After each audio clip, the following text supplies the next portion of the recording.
Hi friends, स्वागत है आपका बीइंग हेल्दी में। मैं हूं आपके साथ रोहित।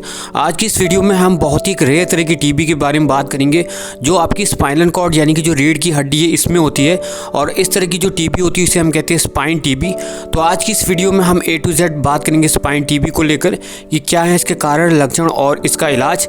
तो अगर आप टीबी के पेशेंट हैं, मेक श्योर इस वीडियो को पूरा देखिएगा। साथ ही साथ चैनल को सब्सक्राइब करके वीडियो को लाइक और शेयर जरूर करिएगा। चलिए स्टार्ट करते हैं। देखिए, जो स्पाइन टीबी बहुत ही रेयर तरह का टीबी होता है। जितने भी टीबी के मरीज होते हैं उनमें से सिर्फ 2 से 3% ऐसे मरीज होते हैं जिनको स्पाइन में टीबी होता है।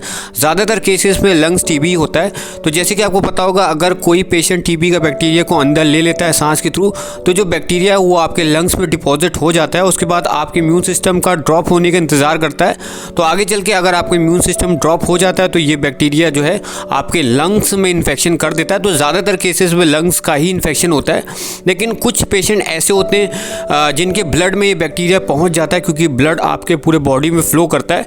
तो ये बैक्टीरिया आपके स्पाइनल कॉर्ड में, क्योंकि जैसे कि गर्दन से लेकर आपके हिप्स के ऊपर तक स्पाइनल कॉर्ड यानी कि आपकी रीढ़ की हड्डी होती है, इसमें ये कहीं भी अगर ये पहुंच जाए तो उस पर्टिकुलर स्पॉट या पर्टिकुलर पॉइंट पे जाके इन्फेक्शन कर देता है। और इस तरह की जो टीबी होती है इसको हम लोग कहते हैं स्पाइनल कॉर्ड टीबी या स्पाइन टीबी। चलिए बात करते हैं कि स्पाइन टीबी के लक्षण क्या है, जिसकी मदद से आप ये जान सकते हैं कि कहीं आपको स्पाइन टीबी तो नहीं है। देखिए, जो स्पाइन टीबी के जो लक्षण है वो 2 हिस्सों में मैंने बांट रखे हैं। पहला नॉर्मल टीबी लक्षण जो सारे टीबी मरीज को देखने को मिलते हैं, और दूसरे तरह के जो लक्षण है वो आपके पर्टिकुलर स्पाइनल कॉर्ड से जुड़े आपको लक्षण देखने को मिलेंगे। तो सबसे पहले नॉर्मल लक्षण की बात की जाए तो जो सबसे पहले आपका वेट लॉस होगा, आपका बेवजह आपका वजन कम होने लग जाएगा, आपको भूख नहीं लगेगी, आपको फीवर आएगा, शाम के टाइम आपको जाड़ा होगा। तो इस तरह के जितने भी लक्षण होते हैं ये नॉर्मल लक्षण होते हैं। और अब बात करते हैं कि स्पाइनल कॉर्ड से जुड़ा आपको, यानी कि जो आपकी स्पाइन है इससे जुड़ा लक्षण आपको क्या महसूस होगा। देखिए, स्टार्टिंग में जो उसका लक्षण होता है वो बैक पेन होता है। बहुत ही हल्का हल्का बैक पेन आपको होगा। स्टार्टिंग में तो आप समझ ही नहीं पाएंगे कि ये बैक पेन हड्डी में हो रहा है, ये मसल में हो रहा है। लेकिन जैसे जैसे ये जो इन्फेक्शन है वो बढ़ता चला जाएगा तो आपको महसूस होगा एक पॉइंट पे कि आपकी कहीं ना कहीं रीढ़ की जहाँ पे इन्फेक्शन हुआ है वहाँ पे दर्द हो रहा है। तो स्टार्टिंग में अगर आपने इग्नोर किया, एक मेडिकल एडवाइस अगर आपने नहीं ली, तो एक टाइम ऐसा भी आ सकता है कि दर्द इतना ज़्यादा हो जाएगा कि आप अपने जो बेड है उससे भी नहीं उठ पाएंगे। तो बेसिकली होता है कि जब इन्फेक्शन बहुत ज़्यादा हो जाता है तो जो इसका बैक्टीरिया होता है वो क्या करता है, जैसे कि आपकी स्पाइनल कॉर्ड के अंदर डिस्क होते हैं तो डिस्क को गलाना शुरू कर देता है। तो उसमें पस जो है बनना शुरू हो जाता है। और कुछ केस में ये भी देखा जाता है कि जो स्पाइनल कॉर्ड के आगे जो हड्डी होती है वो भी गलना शुरू हो जाती है और आगे की तरफ झुकना शुरू हो जाती है। तो इस केस में क्या होता है, जो नसें होती हैं, जो आपकी स्पाइनल कॉर्ड के आगे नसें होती है वो दबना शुरू हो जाती है। तो जब नसें दबना शुरू हो जाती है, क्योंकि वो पैर से कनेक्टेड रहती है, तो इससे पैरालिसिस वाले लक्षण मरीज को देखने को मिलते हैं। जैसे कि पैर में सुन्नपन आ जाना, झंझनाहट सी महसूस होना, पैरों में बहुत ज़्यादा दर्द होना या पैरों में भारीपन आ जाना। तो इस तरह के लक्षण महसूस होना शुरू हो जाते हैं जब आपकी हड्डी गलने शुरू हो जाती है, आगे की तरफ झुक जाती है और ये आपकी जो स्पाइनल कॉर्ड की आगे की नसें हैं उसको दबाना शुरू कर देती है। और यही तरह के लक्षण जो होते हैं आपके जो हाथ है उसमें भी इसी तरह के लक्षण आपको महसूस होना शुरू हो जाते हैं। और इसके साथ आपको जो यूरिन है उसका भी जो कंट्रोल है वो भी आपसे छूट जाता है। तो इस तरह के जो भी लक्षण होते हैं वो स्पाइन टीबी के जो मरीज़ है उनको देखने को मिलते हैं। चलिए बात करते हैं इसका डायग्नोज कैसे होगा। देखिए, जैसे आप अगर लंबे समय से आपकी रीढ़ की हड्डी में कहीं पे दर्द हो रहा है, हड्डी की बात करूं, अगर मसल में हो रहा है तो ये नॉर्मल भी हो सकता है। अगर आपकी हड्डी में हो रहा है आप डॉक्टर के पास जाएंगे। तो अगर स्टार्टिंग स्टेज का है तो ये एक्सरे में नहीं आता, जो नॉर्मल एक्सरे होता है उसमें चीज़ निकल के नहीं आती।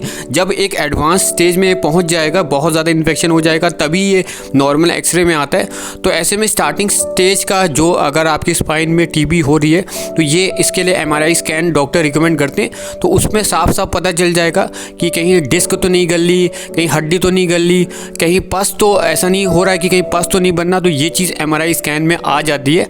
तो जहाँ भी आपको इन्फेक्शन हुआ है वहाँ पे छोटी सी एक बायोप्सी होती है, वहाँ का छोटा सा टिश्यू निकाल लिया जाता है, या वहाँ अगर पस बनना है तो उस पस को निकाल के लैब में भेजा जाता है। उसका कल्चर होता है, उसका जीन एक्सपर्ट होता है ये जानने के लिए कि वाकई में टीबी है, कोई और बीमारी तो नहीं है। साथ ही साथ जीन एक्सपर्ट से MDR भी जाना जा सकता है, कहीं ऐसा तो नहीं जो बैक्टीरिया अगर टीबी का है तो कहीं ऐसा तो नहीं इसने रेजिस्टेंट हासिल कर रखा है।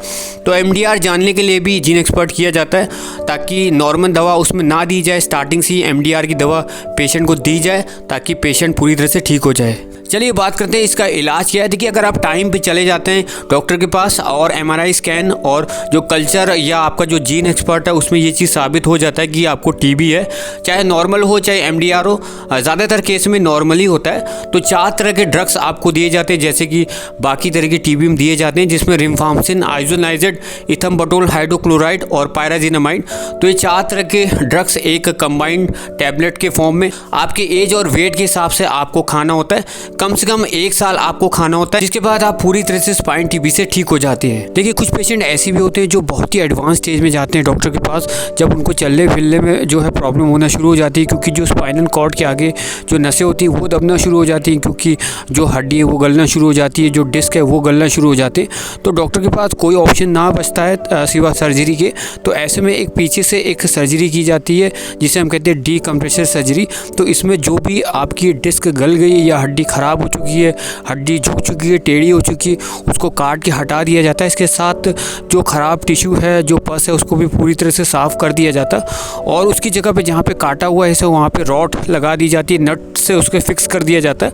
तो जब ये चीज़ किया जाता है तो जो भी आपकी दबी हुई नसें वो भी खुल जाती है। तो जो भी आपको पैरालिसिस से जुड़े लक्षण महसूस होते हैं वो पूरी तरह से आप ठीक हो जाते हैं, आप पूरी तरह से चल फिर लेते हैं। तो जो सर्जरी होती है वो 2-3 घंटे की होती है, लेकिन मरीज़ को दूसरे या तीसरे दिन छुट्टी दे दी जाती है, जिसके बाद वो लाइट वॉकिंग कर सकता है। तो दवा और उसके बाद पेशेंट को खानी होती है और साथ ही साथ 3 से 4 महीने का कंप्लीट बेड रेस्ट उसको रिकमेंड किया जाता है, जिससे बाद में जो पेशेंट है वो पूरी तरह से स्पाइन टीबी से रिकवर हो जाता है। तो ये थी स्पाइन टीबी को लेकर एक छोटी सी वीडियो। तो अगर आपको वीडियो पसंद आए, मेक श्योर इस चैनल को सब्सक्राइब करके वीडियो को लाइक और शेयर जरूर करिएगा। Thank you so much.